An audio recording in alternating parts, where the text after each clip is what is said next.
My name is Dylan Ray. I work with Turner Specialty Services in Baton Rouge, Louisiana. We do inspections in petrochemical plants. We use the Elios 3 in a lot of different aspects. We can do internal inspections and external inspections, tanks, pressure vessels, pipe racks, columns, anything that is big enough for the drone to fit inside. We started with the Elios 1, and now with the Elios 3, we're providing a lot more detailed inspections with the LiDAR and UT.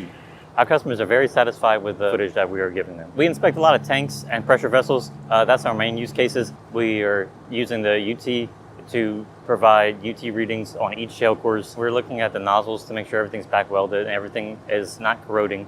And we're looking for pitting in any holes. There's inhalation hazards, there's falling hazards. There's a lot of chemical hazards, and we're streamlining the process due to the paperwork, the lockouts. We can go in there without having to do all the extras. Some of the pressure vessels, like a reactor, we're looking for cracking or any other damaged mechanisms in there. The speed aspect of flying is a great benefit because of cost and the downtime, especially if it's an emergency. We're doing inspections in half the time that traditional methods are doing it. We do follow the API codes for pressure vessels and 653 for storage tanks. The drone can collect data almost better than a human, being able to capture everything in the tank. We've used the Elios 3 in a couple different pipe racks.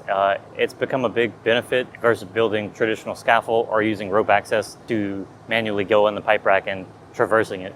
There's a lot of times that we have gone to places that they don't expect any issues, and they were right, we didn't find anything. So it saved them tons of money. If we did find any issues, they can build one section of scaffolding instead of building the whole pipe rack. We recently did 2,000 feet of pipe rack that had 3 to 5 tiers. It was 50 feet tall. We did it in 2 days versus a traditional method where it would have taken them 2 weeks. We provided them with all the visual inspections as well as the LiDAR data to reference where we found any damages.